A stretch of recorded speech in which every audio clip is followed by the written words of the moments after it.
তাআলা হাসর ময়দানে মানুষগুলোকে যখন জান্নাতে পাঠাবেন, কোথায় পাঠাবেন? জান্নাতে পাঠাবেন।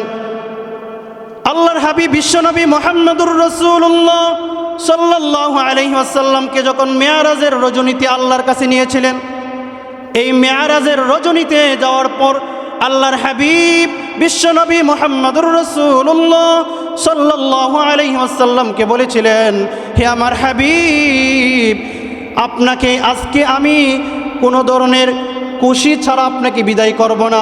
আপনার মন পুরোপুরি খুশি করে আপনাকে এরপর আমি বিদায় করব। আপনি যতক্ষণ পর্যন্ত সন্তুষ্ট না হবেন ততক্ষণ পর্যন্ত আমি আল্লাহ আপনাকে বিদায় করব না। বলেন না সুবহানাল্লাহ। ততক্ষণ পর্যন্ত আল্লাহ বিদায় করবে না। আল্লাহ তাআলা বলেন, হে নবী, আপনি যখন আমি আল্লাহর প্রতি সন্তুষ্ট হবেন, আমি আল্লাহ আপনাকে যখন সন্তুষ্ট করতে পারবো তখনই আপনাকে আমি বিদায় করব। তখন আল্লাহ তাআলা বললেন, হে আল্লাহর হাবিব, হে মুহাম্মদ সাল্লাল্লাহু আলাইহি ওয়াসাল্লাম, হে আমার হাবিব, হে আমার নবী, হে আমার বন্ধু, আপনাকে আমি দুইটি অফার দিচ্ছি। কয়টি অফার? দুইটি অফার। আপনি যে কোনো একটি অফার গ্রহণ করতে হবে। আল্লাহ তাআলা বললেন, হে হাবিব, আপনাকে আমি হাসর ময়দানে দুইটি অফার দিব। এক নম্বর হলো, আপনার যত উম্মত আছে এই উম্মতের মধ্য থেকে অর্ধেক উম্মতকে আমি আল্লাহ জান্নাতে পাঠিয়ে দিব, আর অর্ধেক উম্মতকে আমি আল্লাহ জাহান্নামে পাঠিয়ে দিব। একটি অফার। দুই নম্বর, আপনার কাছে আমি আরেকটি অফার দিব, সেটা হলো, হে নবী, আপনাকে খুশি না করে তো আমি বিদায় করব না। হে আল্লাহর হাবিব, আপনি হাসর ময়দানে আপনার অর্ধেক উম্মত জান্নাতে যাবে আর অর্ধেক উম্মত যে জাহান্নামে যাবে, কিন্তু আপনাকে এমন একটি পথ আপনাকে দেখাইব। আল্লাহ রসুলকে বলে দিলেন, হে হাবিব, আপনি হাসর ময়দানে আপনার উম্মতদেরকে দেখে দেখে দেখে আপনি সুপারিশ করে করে করে জান্নাতে নিয়ে যাবেন। আপনি এখন কোন অফারটি গ্রহণ করবেন? আল্লাহর হাবিব বলে দিলেন, হে আল্লাহ, আমি এই আরশে এসেছি, আপনার সাথে কথা বলেছি, আপনার 70,000 নূরের পর্দা অতিক্রম করে আপনার সাথে কথা বলতে এসেছি, আপনার দাওয়াত গ্রহণ করেছি। আমিও চাই আপনি আমাকে অবশ্যই সন্তুষ্ট করবেন। তবে আমি চাই, আপনার প্রথম অফার আমি গ্রহণ করতে চাই না। অর্ধেক উম্মত জান্নাতে যাবে আর অর্ধেক উম্মত জাহান্নামে যাবে, এই জিনিসটা আমি চাই না। আল্লাহ রসুল বললেন, হে আল্লাহ, আমি চাই আমার অর্ধেক উম্মত জান্নাতে যাবে, এটা আমি চাই, কিন্তু অর্ধেক উম্মত যারা জাহান্নামে যাবে না তাদেরকে তো আমি জাহান্নামে রেখে কোনোদিন আমি মুহাম্মদ জান্নাতে যাইতে পারি না। আল্লাহর হাবিব বলতে লাগলেন, হে আল্লাহ, আমি আমার উম্মতদেরকে সুপারিশ করে করে করে করে আমি আমার উম্মতদেরকে জান্নাতে নিয়ে যাইতে চাই, এই অফারটা আপনি গ্রহণ করেন। আল্লাহ তাআলা বলে দিলেন, হে নবী, ঠিক আছে, আপনার দ্বিতীয় অফারটা দিলাম, দ্বিতীয় অফারটাই আমি গ্রহণ করে নিলাম। আল্লাহর হাবিব বলে দিলেন যে সাহাবায়ে কেরাম রাদিয়াল্লাহু তাআলা আনহুদের কাছে মদিনার মসজিদে বসে সাহাবায়ে কেরাম যখন বসা, ওই সাহাবায়ে কেরামদেরকে সামনে রেখে আল্লাহর হাবিব বলতেছিলেন, হে সাহাবায়ে কেরাম, আল্লাহ তাআলা হাসর ময়দানে আমার সমস্ত উম্মতদেরকে জান্নাতে যতক্ষণ পর্যন্ত না পৌঁছিয়ে দিবে ততক্ষণ পর্যন্ত অন্য কোনো নবীর উম্মতেরা পর্যন্ত জান্নাতে যাইতে পারবে না। এটাকে আমাদের জন্য সুসংবাদ না দুঃসংবাদ? সুসংবাদ। মানে এই শেষ নবীর উম্মত জান্নাতে যাওয়ার আগ পর্যন্ত অন্য কোনো নবীদের উম্মত জান্নাতে যাইতে পারবে না। আল্লাহর হাবিব যখন এই কথাগুলি বলতেছেন, এই হাদিসটা হযরত আবু হুরায়রা রাদিয়াল্লাহু তাআলা আনহু থেকে বর্ণিত। হযরত আবু হুরায়রা রাদিয়াল্লাহু তাআলা আনহু বলেন, আন আবি হুরায়রা রাদিয়াল্লাহু তাআলা আনহু আনিন নবী সাল্লাল্লাহু আলাইহি ওয়াসাল্লাম قال كل أمتي يدخلون الجنة إلا من أبى قالوا ومن أبى قال من أحبتي আল্লাহর হাবিব বিশ্বনবী মুহাম্মদুর রাসূলুল্লাহ সাল্লাল্লাহু আলাইহি ওয়াসাল্লাম বলেন, হযরত আবু হুরায়রা রাদিয়াল্লাহু তাআলা আনহু থেকে বর্ণিত। হযরত আবু হুরায়রা রাদিয়াল্লাহু তাআলা আনহু বলেন, হে আল্লাহর হাবিব বিশ্বনবী মুহাম্মদুর রাসূলুল্লাহ সাল্লাল্লাহু আলাইহি ওয়াসাল্লাম বলেছেন, কুল্লু উম্মতি ইয়াদখুলুনাল জান্নাহ, আমার সমস্ত উম্মতেরাই জান্নাতে যাবে, সমস্ত উম্মতেরাই জান্নাতে যাবে। ইল্লা মান আবা, তবে ইল্লা মান আবা দ্বারা সাহাবায়ে কেরামদেরকে বললেন যারা আমাকে অস্বীকার করবে তারা জান্নাতে কখনো যাইতে পারবে না। তখন সাহাবায়ে কেরাম রাদিয়াল্লাহু তাআলা আনহু আল্লাহর হাবিব বিশ্বনবী মুহাম্মদ সাল্লাল্লাহু আলাইহি ওয়াসাল্লামকে বললেন, ক্বালু মান আবা, ক্বালু ওয়া মান আবা, হে আল্লাহর হাবিব তাহলে কারা আপনাকে অস্বীকার করবে এবং অস্বীকার খাড়া করে এই পরিচয়টা আপনি তুলে ধরেন। তখন আল্লাহর হাবিব বলে দিলেন, ক্বালা মান আতাআনি দাখালাল জান্নাহ, ক্বালা মান আতাআনি দাখালাল জান্নাহ। আল্লাহর হাবিব স্পষ্ট ঘোষণা দিলেন যারা আমি রসুলের আনুগত্য করবে, আমি রসুলের অনুসরণ করবে তাদের ঠিকানা হবে জান্নাত। বলেন সুবহানাল্লাহ। তাদের ঠিকানা কোথায় হবে? জান্নাত। আল্লাহর হাবিব বলে দিলেন আর যারা আমি রসুলের আনুগত্য করলো না, ওয়ামান আসানি ফাকাদ আবা, যারা আমি রসুলের আনুগত্য করবে না ওই মানুষের ঠিকানা হবে জাহান্নাম। ওই মানুষের ঠিকানা কি হবে? জাহান্নাম। তাহলে রসুলের আনুগত্য করতে হবে। কার আনুগত্য করতে হবে? রসুলের আনুগত্য করতে হবে। আল্লাহর হাবিব বিশ্বনবী মুহাম্মদুর রাসূলুল্লাহ সাল্লাল্লাহু আলাইহি ওয়াসাল্লাম আমাদের এমন একজন পয়গম্বর, এমন একজন নবী, এমন একজন আমাদের এই পৃথিবীর বুকের মহামানব, যেই মহান মানুষের মতন এই পৃথিবীতে কোনো মানুষ আসতে পারে নাই, যেই পয়গম্বরের মতন কোনো পয়গম্বর এই দুনিয়াতে আল্লাহ পাঠায় নাই, যেই পয়গম্বরের মতন উত্তম চরিত্রের অধিকারী বানিয়ে কোনো পয়গম্বরকে আল্লাহ দুনিয়াতে প্রেরণ করে নাই, এই যেই পয়গম্বরের মতন এমন উত্তম আখলাকওয়ালা নবী এই দুনিয়াতে নবী কেন কোনো মানুষদেরকে আল্লাহ, কোনো মানুষকে আল্লাহ সৃষ্টি করে নাই? নাকি আসছে? নবীদের মতন কি মানুষ? নবীদের মতন নাকি? নবীদের মর্যাদা আল্লাহ তাআলা আকাশচুম্বী করে দিয়েছেন। নবীদের মর্যাদা কি? আকাশচুম্বী করে দিয়েছেন। নবীদের মর্যাদা আল্লাহ তাআলা আকাশচুম্বী করে দিয়েছেন। কেমন আকাশচুম্বী করে দিয়েছেন? একজন পয়গম্বর, একজন নবী আমাদের কাছে এমন দামি, এমন দামি এবং এমন আমাদের কাছে মনে হবে যে আল্লাহ তাআলা এই পৃথিবীর বুকে যে আমরা আসমানের দিকে যদি তাকাইতে গেলে যে আসমানের তারকারা যে আমরা যে দেখতে পাই, যেমন আমাদের কাছে আনন্দিত মনে হয়, যেমন দামি মনে হয়, এর চেয়ে আরও কোটি কোটি, আরও কোটি কোটি গুণ বৃদ্ধি করে আল্লাহ তাআলা এক একজন নবীদের মর্যাদা, এক একজন নবীদের শান মান আল্লাহ তাআলা দিয়েছেন। এক একজন নবীর শান মান আল্লাহ তাআলা দিয়েছেন।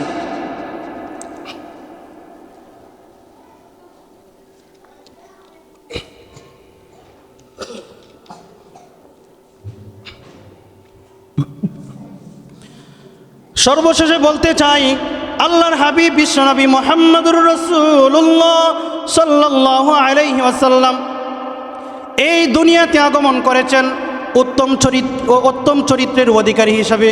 কোন চরিত্রের অধিকারী হিসাবে? উত্তম চরিত্রের অধিকারী হিসাবে। আল্লাহর হাবিব বিশ্বনবী মুহাম্মদুর রাসূলুল্লাহ সাল্লাল্লাহু আলাইহি ওয়াসাল্লাম এই দুনিয়াতে যাদেরকে রেখে গিয়েছেন এই সন্তানদের মধ্য থেকে সর্বশ্রেষ্ঠ একজন সন্তান আল্লাহর রসুল যাকে বেশি মহব্বত করেছেন তার নাম কি একটু বলেন? নাম কি? হযরত ফাতেমা। রসুলের সন্তান না? হযরত ফাতেমা রাদিয়াল্লাহু তাআলা আনহা আল্লাহর হাবিব বিশ্বনবী মুহাম্মদুর রাসূলুল্লাহ সাল্লাল্লাহু আলাইহি ওয়াসাল্লামের কাছে এমন দামি ছিলেন। হযরত ফাতেমা রাদিয়াল্লাহু তাআলা আনহা আল্লাহ রসুলের কলিজার টুকরা ছিলেন। কি ছিলেন? রসুলের কলিজার টুকরা ছিলেন। হযরত ফাতেমা রাদিয়াল্লাহু তাআলা আনহা যেদিন মৃত্যুবরণ করবেন তাই নেবেন, এই দুনিয়া থেকে বিদায় নেবেন। কারণ আমরা জানি এই পৃথিবীতে যে মানুষ আল্লাহ সৃষ্টি করেছেন প্রতিটি মানুষকে যে কোনো উদ্দেশ্য নিয়ে আল্লাহ সৃষ্টি করেছেন, যে কোনো উদ্দেশ্য নিয়ে আল্লাহ সৃষ্টি করেছেন। আল্লাহ তাআলা কোরআনে বলেন, আল্লাযী খালাকাল মাউতা ওয়াল হায়াতা লিয়াবলুয়াকুম আইয়ুকুম আহসানু আমালা।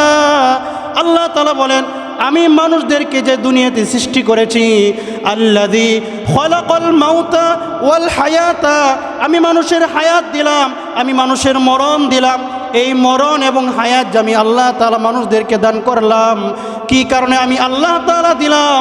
আল্লাহ বলেন, আল্লাযী খলাকাল মাউতা ওয়াল হায়াতা লিয়াবলুয়াকুম আইয়ুকুম আহসানু আমালা। আল্লাহ তাআলা বলেন, মানুষের মরণ দিলাম, হায়াত দিলাম, এই দুনিয়াতে প্রেরণ করেছি একমাত্র একটি উদ্দেশ্যে। আল্লাহ তাআলা বলেন, আল্লাযী খলাকাল মাউতা ওয়াল হায়াতা লিয়াবলুয়াকুম আইয়ুকুম আহসানু আমালা, যে তোমাদের মধ্য থেকে আমলে কে শ্রেষ্ঠ হইতে পারে এটা পরীক্ষা করার জন্য, আমলে শ্রেষ্ঠ হইতে পারে এই পরীক্ষা করার জন্য। এই আমলের শ্রেষ্ঠত্বের বর্ণনা করতে গেলে হযরত ফাতেমা রাদিয়াল্লাহু তাআলা আনহা এমন আমলদার মানুষ ছিলেন, এমন একজন বুজুর্গ মানুষ ছিলেন, এমন একজন রমণী, এমন একজন মহিলা ছিলেন যে হযরত ফাতেমা রাদিয়াল্লাহু তাআলা আনহা তার মৃত্যুর সন্নিকটের সময়, তার মৃত্যু যখন হবে, মৃত্যুর আগের দিন আল্লাহর হাবিব বিশ্বনবী মুহাম্মদুর রাসূলুল্লাহ সাল্লাল্লাহু আলাইহি ওয়াসাল্লাম হযরত ফাতেমার স্বপ্নে যুগে ফাতেমার ঘরে আসলেন। আয়েশা আল্লাহর হাবিব বিশ্বনবী মুহাম্মদ সাল্লাল্লাহু আলাইহি ওয়াসাল্লাম ফাতেমার ঘরে অন্ধকারে কি যেন খুঁজাখুঁজি করছেন। স্বপ্নের মাঝেই ফাতেমা দেখতেছিলেন আমার বাবা পয়গম্বর মুহাম্মদ সাল্লাল্লাহু আলাইহি ওয়াসাল্লাম এই অন্ধকার রাত্রে কি যেন আমার ঘরে খুঁজাখুঁজি করেন। ফাতেমা রাদিয়াল্লাহু তাআলা আনহা এই গভীর রাত্রে স্বপ্নে যুগেই আমার নবীকে বলতেছিলেন, হে বাবা, আপনি আমার ঘরে কাকে আপনি খুঁজেন, কাকে আপনি খুঁজেন? আল্লাহর হাবিব বিশ্বনবী মুহাম্মদুর রাসূলুল্লাহ সাল্লাল্লাহু আলাইহি ওয়াসাল্লাম বললেন, হে আমার কলিজার টুকরা ফাতেমা, আমি তোমাকে একটি সুসংবাদ দেওয়ার জন্য এসেছি। মূলত তোমাকে খোঁজার জন্যই তোমার ঘরে আমি প্রবেশ করেছি। ফাতেমা বললেন, কিরে বাবা, আপনি কি কারণে আমার ঘরের ভিতরে প্রবেশ করলেন? আল্লাহর হাবিব বিশ্বনবী মুহাম্মদুর রাসূলুল্লাহ সাল্লাল্লাহু আলাইহি ওয়াসাল্লাম বলতে লাগলেন, হে ফাতেমা, তোমাকে একটি সুসংবাদ দেওয়ার জন্যই আমি ঘরে প্রবেশ করেছি। সেই সুসংবাদটা হলো, হে ফাতেমা, এই রমজান মাস যখন চলতেছে রোজা রাখো, কিন্তু আজকের রাত্রে তুমি তোমার সন্তানদের সাথে, তোমার স্বামী হযরত আলীর সাথে আজকে এক প্লেটে বসে সেহরি খাবার খাইবা। কিন্তু এই রোজা রাখার পরে তুমি এই ইফতারি যে করবা, সেই ইফতারিটা আল্লাহর জান্নাতের ভিতরে তোমার বাবা মুহাম্মদ সাল্লাল্লাহু আলাইহি ওয়াসাল্লামের সাথে এক প্লেটের ভিতরে তোমরা জান্নাতের ভিতরে তোমার ইফতারি করতে হবে। বলেন সুবহানাল্লাহ। হযরত ফাতেমা রাদিয়াল্লাহু তাআলা আনহা আল্লাহ রাসূল সাল্লাল্লাহু আলাইহি ওয়াসাল্লামের স্বপ্নের যে কথাগুলি বললেন, এই কথা শোনার পর আর বুঝতে বাকি রইল না। তার ধারণা চলে আসলো যে আজকে সেহরি খাইব আমি আমার স্বামী হযরত আলীর সাথে, আমার সন্তান হযরত হাসান হযরত হুসাইনের সাথে, কিন্তু আজকের ইফতার এই দুনিয়াতে আমার স্বামীর সাথে হবে না, আমার পয়গম্বর আমার বাবা রাহমাতুল লিল আলামিনের সাথে জান্নাতের ভিতর এক প্লেটের ভিতরে হবে। বলেন সুবহানাল্লাহ। হযরত ফাতেমা রাদিয়াল্লাহু তাআলা আনহা এই স্বপ্ন দেখার সাথে সাথে তার ঘুমটা ভেঙে গেল। এই মুহূর্তে সেহরির সময় চলে আসলো, সেহরি খাবার খাইতে হবে। হযরত ফাতেমা রাদিয়াল্লাহু তাআলা আনহা সেহরি খাবার খাওয়ার জন্য প্রস্তুত নিলেন। তার স্বামী হযরত আলীকে সেহরি খাবার খাওয়ানোর জন্য ঘুম থেকে জাগ্রত করালেন। হাসানকে হুসাইনকে ঘুম থেকে জাগ্রত করালেন। ঘুম থেকে জাগ্রত করার পর বললেন, আপনারা সেহরি খান, আমিও সেহরি খাই। এক প্লেটের ভিতরে সুন্দরভাবে তারা সেহরি খাইলেন। সেহরি খাওয়ার পর স্বামী চলে গেলেন মসজিদে, হাসান হুসাইন চলে গেলেন মসজিদে নামাজ আদায়ের জন্য। হযরতে ফাতেমা ফজরের নামাজ একা একা আদায় করলেন। আদায় করার পর চিন্তা করলেন, আমি তো আজকে দিনের ভিতরে যেহেতু আল্লাহ রসুল আমাকে বলে দিয়েছে, আমার হাবিব যেহেতু আমাকে বলে দিয়েছে আমার ইফতারি হবে জান্নাতে আমার বাবার সাথে, তাহলে মনে হয় আমি ফাতেমা আজকে দিনের ভিতরে আল্লাহর ডাকের ইশারা দিয়ে আল্লাহর জান্নাতে চলে যাইতে হবে। বলেন সুবহানাল্লাহ। কোথায় যাইতে হবে? আল্লাহর জান্নাতে যাইতে হবে। হযরত ফাতেমা রাদিয়াল্লাহু তাআলা আনহা ফজরের নামাজ আদায় করলেন। নামাজ আদায় করে প্রতিদিনের নেই যে আমল করতেন, এশরাকের নামাজ আদায় করতেন। মুসল্লাতে বসে থেকে এশরাকের নামাজ আদায় না করে সে চলে গেলেন রান্নাঘরে। কোথায় চলে গেলেন? রান্নাঘরে চলে গেলেন। হযরত আলী রাদিয়াল্লাহু তাআলা আনহু আসলেন। আয়েশা দেখেন তার নামাজের মুসল্লার জায়গা খালি। আয়েশা দেখে ফাতেমা তো নামাজের জায়গা নাই। হযরত আলী মনে মনে ভাবেন, কিরে ফাতেমা কোথায় গেল? আমি এই ফাতেমাকে যতদিন ধরে তার সাথে ঘর সংসারে আমি লিপিবদ্ধ ছিলাম, এতদিনের ভিতরে কোনো দিন আমি দেখি নাই এই ফাতেমা ফজরের পরে এশরাকের নামাজ আদায় না করে সে মসজিদের তার নামাজের জায়গা থেকে, নামাজের মুসল্লা থেকে তার কোমরকে কোনো দিন উঠাইতে আমি দেখি নাই। আজকে কেন সে এই তার নামাজের মুসল্লা ছেড়ে দিয়ে নাকি কোথায় চলে গিয়েছে? খুঁজাখুঁজি করতে গিয়ে দেখেন তার রান্নাঘরের ভিতরে ফাতেমা রাদিয়াল্লাহু তাআলা আনহা বসে বসে অনেক খামির তৈরি করছেন। সেই খামির তৈরি করে সেখান থেকে অনেক রুটি বানাইতেছেন। হযরত আলী রাদিয়াল্লাহু তাআলা আনহু বলতে লাগলেন, হে ফাতেমা, তুমি এই সকালবেলা উঠে রোজা রেখে সেহরির পর তুমি এশরাকের নামাজ আদায় না করে কোন কারণে আজকে তুমি সমস্ত ইবাদত ছেড়ে দিয়ে তুমি এই রুটির খামির তৈরি করে তুমি রুটি বানানোর ব্যস্ত রহিয়াছ? এবং আলী দেখেন হযরত ফাতেমা তার সন্তান হাসান এবং হুসাইন এবং তার স্বামী হযরত আলী রাদিয়াল্লাহু তাআলা আনহুর তার যত কাপড় ছিল, পোশাক আদি ছিল, সবগুলোকে একত্রিত করে বিশাল বড় এক বালতির মাঝে পাত্রে রেখে দিয়ে এইগুলা যখন ধৌত করতেছেন এবং ফাতেমার শরীরে বিশাল জ্বর এসেছে, হযরত আলী রাদিয়াল্লাহু তাআলা আনহু বলতে লাগলেন, হে ফাতেমা, তুমি কোন কারণে আজকে তোমার ইবাদত ছেড়ে দিয়ে, তোমার এই নেক আমলগুলা ছেড়ে দিয়ে তুমি কোন কারণে এই কাজের ভিতরে তুমি ব্যস্ত পড়ে গিয়েছো? হযরত ফাতেমা রাদিয়াল্লাহু তাআলা আনহা বললেন, হে আমার স্বামী, আমি রাত্রে এমন একটি স্বপ্নে দেখেছি। আমি সেহরির সময় আপনার কাছে কেন বলি নাই? যদি সেহরির সময় আপনার কাছে আমি আমার স্বপ্নের কথাগুলি বলতাম তাহলে আপনি হয়তো সেহরির খাবার খাইতেন না। এই কারণে ফাতেমা আমি আপনার কাছে আমার স্বপ্নের কথাগুলি আপনাকে জানাই নাই। হযরত ফাতেমা বলতে লাগলেন, হে স্বামী, স্বপ্নে আমি রাত্রে দেখেছি আমার বাবা স্বপ্নে যুগে আমার ঘরে প্রবেশ করেছে। আমার ঘরে আইসা অন্ধকারে কি যেন খুঁজাখুঁজি করছে এবং আমার বাবা আমার ঘরের ভিতরে ঢুকে কি যেন খুঁজাখুঁজি করতেছে। আমি আমার বাবাকে জিজ্ঞাসা করলাম, কিরে বাবা, আপনি কোন কারণে আমার ঘরে এসেছেন এবং কি খুঁজাখুঁজি করেন? আমার বাবা আমাকে একটি সুসংবাদ দিয়েছে। সেই সুসংবাদটি কি? আল্লাহর হাবিব বিশ্বনবী মুহাম্মদুর রাসূলুল্লাহ সাল্লাল্লাহু আলাইহি ওয়াসাল্লামের কলিজার টুকরা হযরত ফাতেমা রাদিয়াল্লাহু তাআলা আনহা বলতে লাগলেন, হে আমার স্বামী, আল্লাহর হাবিব আমাকে স্বপ্নে বলেছেন আজকে নাকি আপনার সাথে এবং আমার সন্তান হাসান হুসাইনের সাথে আজকে এক প্লেটে সেহরি খাবো, কিন্তু আজকের যে ইফতারটা করতে হবে এই ইফতারটা আপনাদের সাথে হবে না। আমার নবী বলে গিয়েছেন, আমার বাবা বলে গিয়েছেন, আজকের ইফতারটা করতে হবে আমার বাবার সাথে জান্নাতের ভিতরে এক প্লেটে বসে। সুবহানাল্লাহ, এক প্লেটে বসে আমাদের ইফতার করতে হবে। এই কথা যখন হযরত আলী রাদিয়াল্লাহু তাআলা আনহু শুনতে পেলেন, শোনার সাথে সাথে তার আর কোনো বুঝার বাকি রইল না। বুঝার কি বাকি আছে? আর কোনো কিছু বাকি নাই। হযরত আলী রাদিয়াল্লাহু তাআলা আনহু বলতে লাগলেন, হে ফাতেমা, আজকের দিনটাই মনে হয় তোমার জীবনের সর্বশেষ দিন।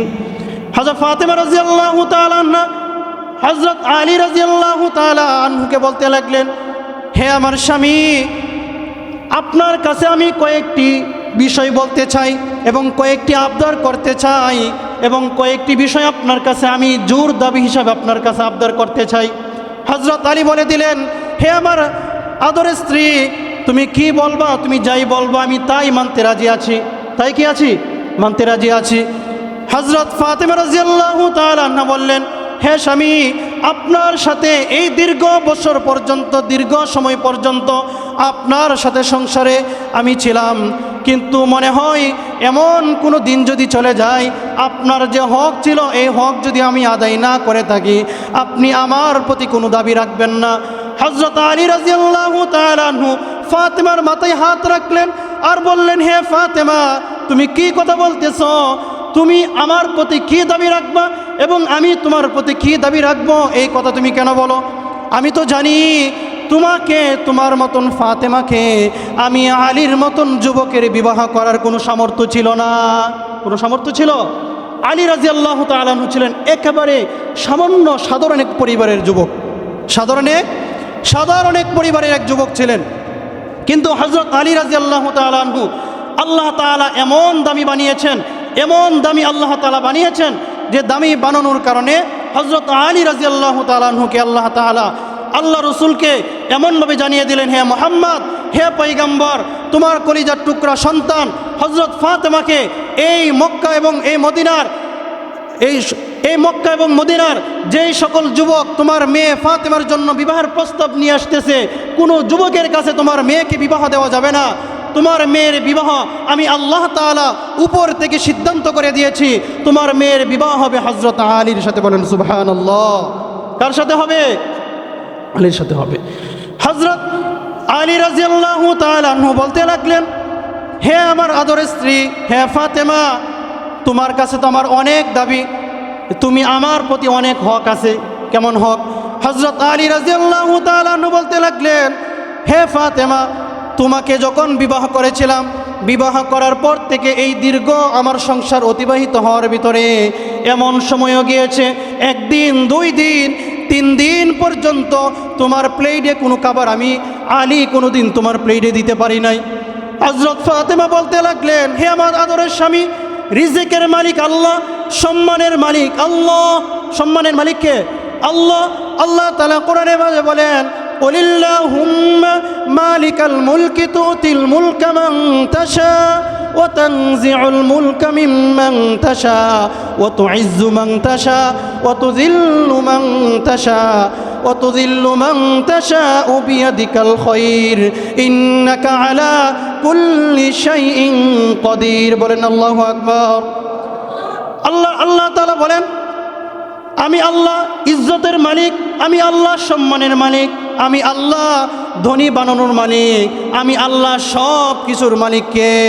আল্লাহ। সব কিছুর মালিক আল্লাহ। হযরত ফাতেমা হযরত আলীকে জড়িয়ে ধরলেন, হযরত আলীও ফাতেমাকে জড়িয়ে ধরলেন। দুইজন একজন আরেকজনকে জড়িয়ে ধরে এইভাবে জড়িয়ে ধরে তারা কান্নাকাটি করছেন। আর এমনভাবে কান্নাকাটি করতেছেন, এই কান্নাকাটি করার ভিতরে হঠাৎ করে তাদের সন্তান কলিজার টুকরা হাসান এবং হুসাইন তাদের ঘরের ভিতরে চলে আসলেন। আয়েশা দেখেন তার বাবা তার মা উভয়জন একজন আরেকজনকে ধরে ধরে কান্নাকাটি করে। হাসান এবং হুসাইন জিজ্ঞাসা করলেন, কিরে বাবা, হে মা, আপনারা দুইজন কি কারণে কান্নাকাটি করছেন?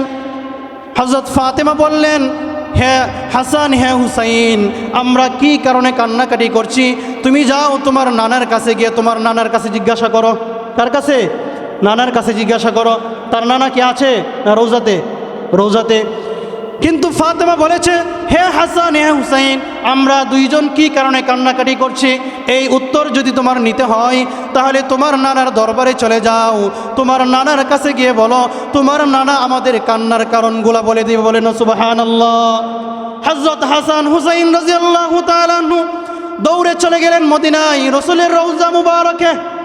রসুলের রওজা মুবারকে গিয়ে রসুলের রওজার মাঝখানে বসে গেলেন। বেয়াদবি হচ্ছে নাকি? রসুলের রওজাতে যে হাসান হুসাইন বসছেন, এটা কি বেয়াদবি হচ্ছে? বেয়াদবি হয় নাই। হযরত হাসান হুসাইন রসুলের রওজার উপরে বসে গেলেন। শুধু রওজার উপরে নয়, আল্লাহ রসুল সাল্লাল্লাহু আলাইহি ওয়াসাল্লাম জীবিত থাকা অবস্থায় রসুল যখন নামাজে দাঁড়াইতেন, আসলে এই মাইকের কথা এদিকে করে যায় না একেবারে। বলতেছিলাম, আল্লাহ রসুল যখন নামাজে দাঁড়াইতেন, নামাজে দাঁড়ানোর কারণে আল্লাহ রসুল যখন সেজদাতে চলে যাইতেন, সেজদাতে যাওয়ার সাথে সাথে হাসান এবং হুসাইন, হাসান চলে আসতেন রসুলের ডান কাঁধের উপর, হুসাইন চলে আসতেন রসুলের বাম কাঁধের উপর, রসুলের বাম কাঁধের উপর। আল্লাহর হাবিব বলেন, আমার নাতিরা হাসান হুসাইন যতক্ষণ পর্যন্ত আমি রসুলের কাঁধ থেকে না নামবে ততক্ষণ পর্যন্ত আমি মুহাম্মদ আমার সাজদা থেকে মাথা তো উত্তোলন করতে পারবো না। আল্লাহর হাবিব বলতেন, আমার এই কলিজার টুকরা এই হাসান এবং হুসাইন তারা এমন কলিজার টুকরা ছিল, তাদেরকে প্রতিদিন সকালে ঘুম থেকে উঠে হাসান এবং হুসাইনের কপালে চুমু না খাইলে আমি মুহাম্মাদের সারাটা দিন ভালো লাগে না। আল্লাহর হাবিব বলতেন, হে হে দুনিয়ার সাহাবায়ে কেরাম, হে দুনিয়ার মানুষ, আমার কলিজার টুকরা ফাতেমা রাদিয়াল্লাহু তাআলা আনহা, ফাতেমার চেহারাটাকে আল্লাহ এমনভাবে বানিয়েছেন, আল্লাহর হাবিব বিশ্বনবী মুহাম্মদুর রাসূলুল্লাহ সাল্লাল্লাহু আলাইহি ওয়াসাল্লামের চেহারাটা এমন সুন্দর ছিল। সামাইলে তিরমিজিতে পাওয়া যায় রসুলের চেহারাটা এমন সুন্দর আলোকময় ছিল, এমন সুন্দর ছিল। রসুলের ভ্রুগুলা, রসুলের পাতিগুলো এমন ছিল, রসুলের দাড়িগুলো এমন ছিল যে দাড়ির গুলির দিকে যদি মানুষ তাকাই তো মনে হতো সমুদ্রের ঢেউ খেলতেছে, বলে না সুবহানাল্লাহ। রসুলের দাড়িটি এমনভাবে আল্লাহ বানিয়েছেন, রসুলের চুলগুলো এমন ছিল, এমন বাবরি, রসুলের যে বাবরিগুলো ছিল এমন ঢেউ ঢেউ ছিল।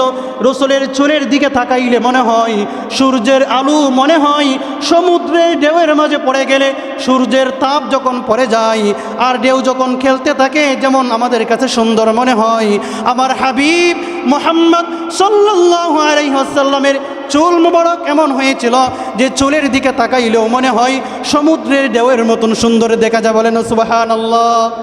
শুধু তাই নয়, রসুলের চেহারার দিকে তাকাইলে মনে হতো সাহাবায়ে কেরাম, আল্লাহর হাবিব বিশ্বনবী মুহাম্মদ সাল্লাল্লাহু আলাইহি সাল্লাম তাদের কেমন কলিজার টুকরা ছিল। সাহাবায়ে কেরামের 3 দিন 7 দিন পর্যন্ত পেটে কোনো খাবার নেই, এরকম ঘটনা শুনছেন না? যদি সময় থাকতো বলতাম। এমন সাহাবায়ে কেরাম ছিলেন যারা 2 দিন 3 দিন 7 দিন পর্যন্ত সময় চলে যায়, কিন্তু তারা এক লুকমা খাবার খাবে, এক লুকমা খাবার খাবে, সেই খাবার খাওয়ার মতন তাদের সামর্থ্য ছিল না। কিন্তু তাদের বিবিরা বলতো, এই সাহাবীদেরকে বলতো, হে সাহাবী, হে স্বামী, আপনার ঘরে কোনো খাবার নাই আমি ভালো করে জানি, 2 দিন 3 দিন 7 দিন হয়ে যায় কোনো খাবার নেই, তবে আমি জানি, আমরা বিশ্বাস করি আল্লাহর পয়গম্বর মুহাম্মদুর রাসূলুল্লাহ সাল্লাল্লাহু আলাইহি ওয়াসাল্লাম এমন একজন রহমতের নবী, এমন একজন পয়গম্বর, যেই পয়গম্বরের চেহারার দিকে তাকাইলে গো বাবা তার 3 দিন কেন 7 দিনের পেটের ক্ষুধা পর্যন্ত নিবারণ হয়ে যাইত। আর আসতে বলেন সুবহানাল্লাহ। 3 দিন কেন 7 দিন এরকম যদি পেটে কোনো খাবার না থাকতো, রসুলের রহমাতুল্লিল আলামিনের চেহারার দিকে তাকাইলে, এই রসুলের নূর মুবারক চেহারার দিকে তাকাইলে, রসুলের এই চেহারার দিকে তাকানোর সাথে সাথে দীর্ঘদিন পর্যন্ত খাবার যদি নাও থাকতো, এরপরে তো একজন মানুষের পেটের ক্ষুধা আল্লাহ রসুল সাল্লাল্লাহু আলাইহি সাল্লামের চেহারা মুবারকের বরকতে পেটের ক্ষুধাটা পর্যন্ত আল্লাহ দূর করে দিতেন, সুবহানাল্লাহ। তাহলে কেমন ছিলেন নবীজি আমাদের, কেমন নবীজি ছিলেন? আর এই নবীর জন্যই তো অন্য নবীরা পর্যন্ত আল্লাহর কাছে বলেছেন, হে আল্লাহ, আপনি আমাদেরকে কেন নবী বানাইছেন? আপনি যদি এই নবী না বানাইয়া এই মুহাম্মাদের উম্মত বানিয়ে পাঠাতেন তাহলে আমাদের জন্য আরও বেশি ভালো হতো। নবীরা কি দোয়া করে নাই? নবীরাও তো এরকম দোয়া করেছেন, নবীরাও কি দোয়া করেছেন। বলতেছিলাম বন্ধুরা আমার, হযরত হাসান এবং হুসাইন রাদিয়াল্লাহু তাআলা আনহু কোথায় গিয়েছেন? কোথায়? রসুলের রওজাতে। কোথায়? রসুলের রওজাতে। হযরত হাসান হুসাইন রাদিয়াল্লাহু তাআলা আনহু আল্লাহর হাবিব বিশ্বনবী মুহাম্মদুর রাসূলুল্লাহ সাল্লাল্লাহু আলাইহি ওয়াসাল্লামের রওজা মুবারকের উপর বসে থেকে আমার রসুলকে বলতেছেন, আসসালামু আলাইকুম ইয়া রাসূলুল্লাহ, আসসালামু আলাইকুম ইয়া হাবিবাল্লাহ। আমার রসুলকে বলতেছেন, হে নবী, আপনি একটু বলে দেন আমার নবী কি জীবিত না মৃত? জীবিত। আমার নবী কি জীবিত? বলেন, আমার নবী কি জীবিত? রসুলের যে হায়াত শেষ হয়েছিল, সাধারণ হায়াত শেষ হয়ে যাওয়ার পর রোজাতে রাখার সাথে সাথে আল্লাহ তাআলা আমার রসুলকে জীবিত করে দিয়েছেন। এখনও জীবিত আছেন রসুল। আল্লাহ রসুল কি এখনও রোজাতে জীবিত আছেন।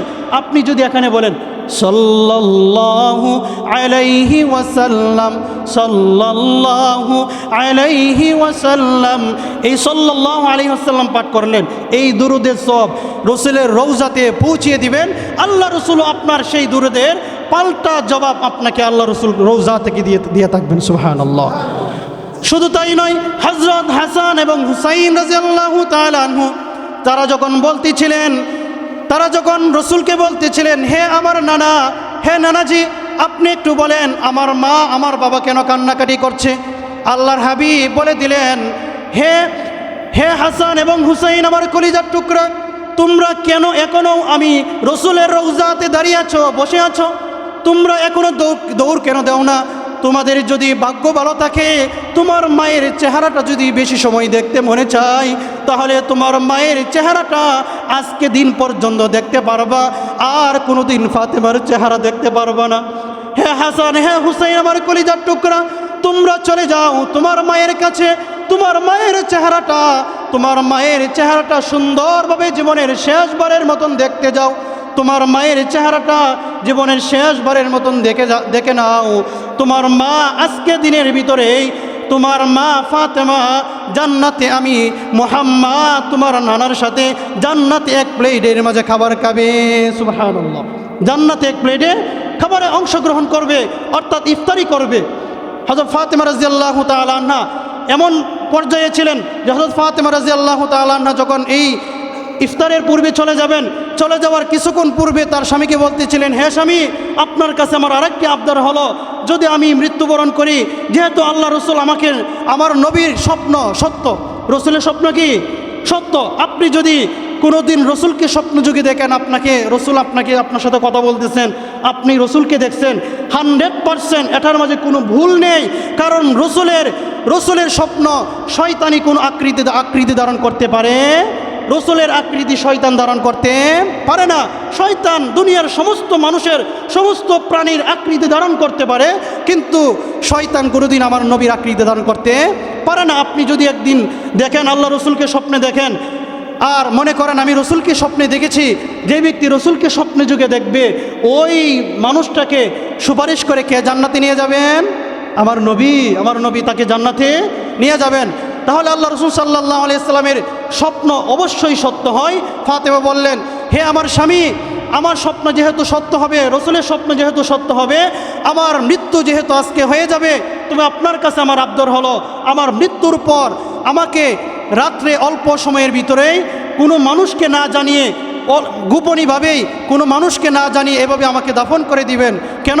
আমি ফাতেমা রাদিয়াল্লাহু তাআলা আনহা কেমন ছিলাম, কেমন সুন্দরী ছিলাম, কেমন লম্বা ছিলাম, কেমন চৌড়া ছিলাম, কেমন মোটা ছিলাম, এই আকৃতি যাতে আমার চেহারা তো দেখতে পারবে না, সাদা কাপড়ের ভিতরে আমি ফাতেমা থাকবো, কিন্তু এই মক্কা মদিনার মানুষ যখন দেখবে এই ফাতেমার লাশটা এমন লম্বা ছিল, এমন মোটা ছিল, তখন আমার প্রতি কোনো কুনজর যদি চলে আসে, আমার পর্দার খেলাফ হবে। আমি এলাকার মা বোনদেরকে বলবো, ফাতেমা যদি মৃত্যুর পরেও এই পর্দার প্রতি এত পরিমাণ এই পর্দার প্রতি এত পরিমাণ গুরুত্ব দিতে পারে, তাহলে আমাদের সমাজের নারীরা আরও কি পর্দাকে আরও গুরুত্ব দিতে হবে কি না? আরও গুরুত্ব দিতে হবে। আরও কি করতে হবে? গুরুত্ব দিতে হবে।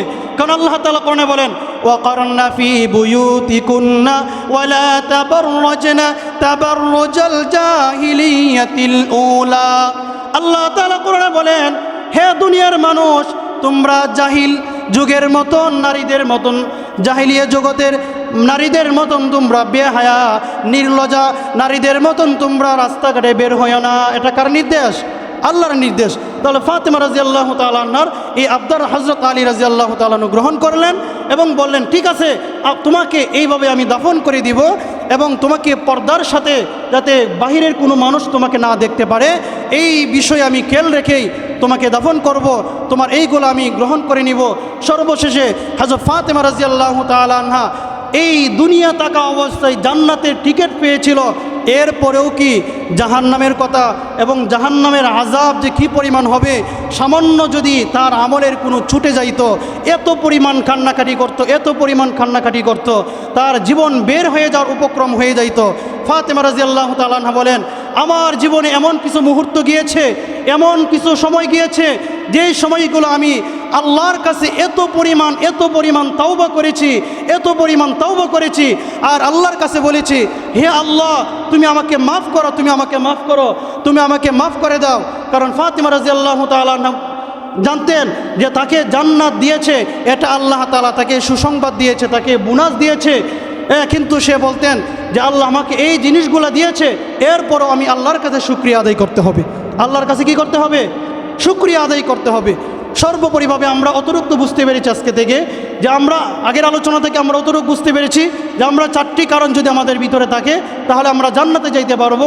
আল্লাহ তাআলা এই 4 গুণওয়ালা মানুষ আমাদেরকে, এই দুনিয়ার সমস্ত উম্মতি মুহাম্মাদীদেরকে আল্লাহ তাআলা এই 4 গুণওয়ালা হওয়ার তৌফিক দান করুক এবং ফাতেমার মতন জীবন যাপন করার, আপনা আমার বোন, আপনা